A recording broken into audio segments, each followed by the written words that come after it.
माधवबाग द्वारा आयोजित हृदय रोग विजयोत्सव कार्यक्रमात उपस्थित राजुरा विधानसभेचे कर्णधार आमदार श्री युवा नेते देवराव भोंगलेजी, चंद्रपूर बचाव संघर्ष समितीचे अध्यक्ष डॉक्टर गोपाल मुंदडाजी, विशेष करून या कार्यक्रमाला सदिच्छा देण्यासाठी उपस्थित डॉक्टर भूपेंद्रजी रोढिया, ज्यांनी माधवबागच्या माध्यमातून या ईश्वरीय कार्याची सुरुवात केली व यशस्वीपणे हे कार्य करीत आहेत, असे डॉक्टर लक्ष्मीनारायण सरबेरे, डॉक्टर प्रीतीताई सरबेरे, इथं उपस्थित सामाजिक नेते श्री प्रकाशजी धारणे, प्रसन्न मादानीजी, इतर सर्व आदरणीय मान्यवर व ज्यांच्यासाठी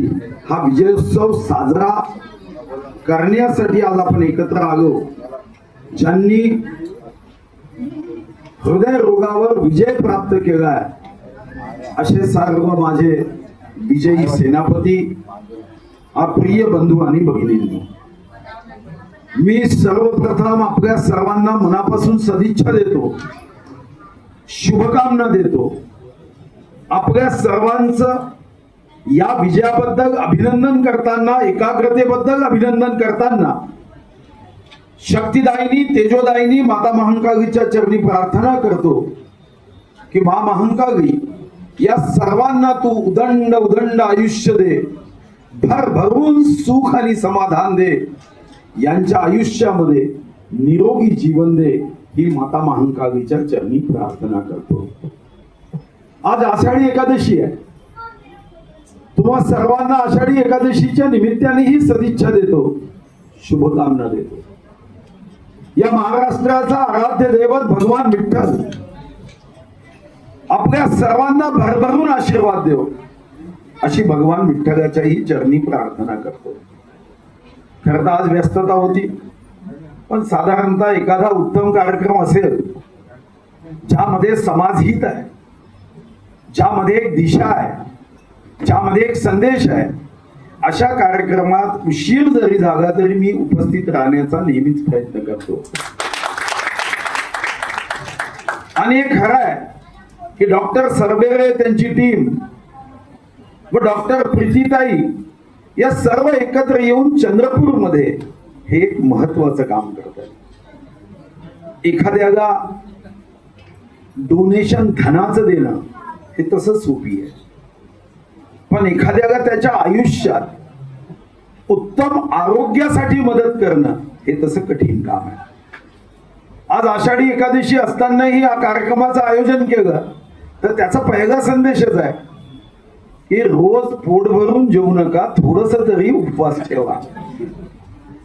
आणि मी मनात विचार केला की कार्यक्रमाची स्थान तर अनेक आहे, पण यांनी रसराज का निवडलं?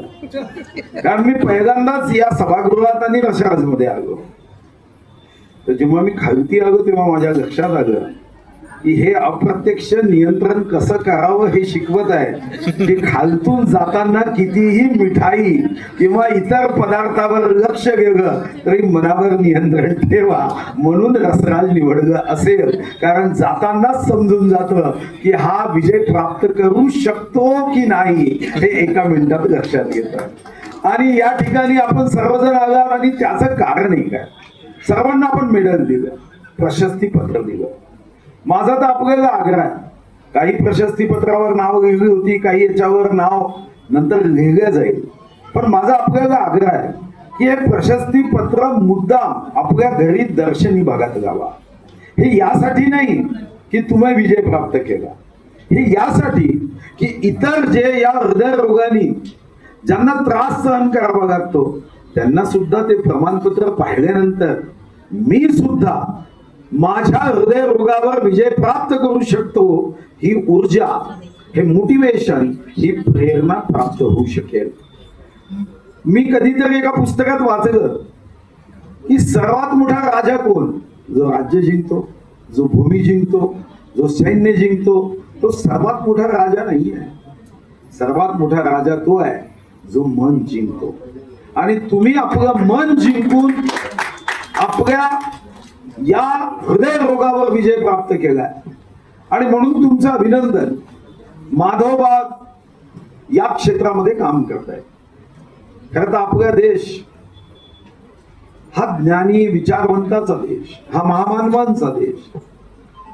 खर तर या देशात जेव्हा इंग्रजी भाषा नव्हती तेव्हा सुद्धा जगाला दिशा देणारं ज्ञान तक्षशिला आणि नालंदा विद्यापीठात होतं. अनेक शतकापूर्वी चिनी प्रवासांनी आपल्या ज्ञानाचं वर्णन लिहून ठेवलं.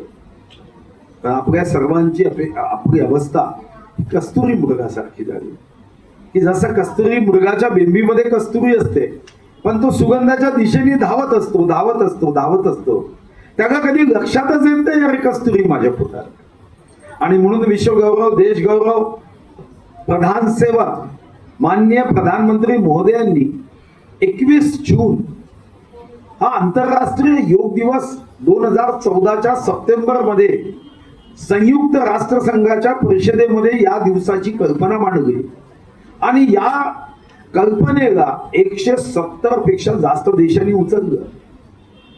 आज या 21 जूनला 180 देशांनी योगाभ्यास केला.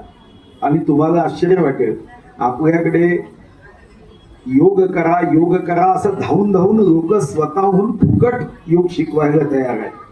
आपण शिकत नाही, पण जगामध्ये 100 पाऊंड 200 पाऊंड घेऊन एका तासाला योग लोक शिकतात. तसंच आपल्या आयुर्वेदाचं आहे. आपलं आयुर्वेद असेल, पतंजलीने लिहिलेलं योग अभ्यास असेल, आणि आता आयुष असेल, या सर्व गोष्टींच्या माध्यमातून स्थायी स्वरूपामध्ये उत्तम आरोग्य हे शरीराची शक्ती वाढवणारं तर असलंच पाहिजे, पण त्यापेक्षा जास्त मनाला स्थिर आणि मनाची शक्ती वाढवणारं असलं पाहिजे. आणि ती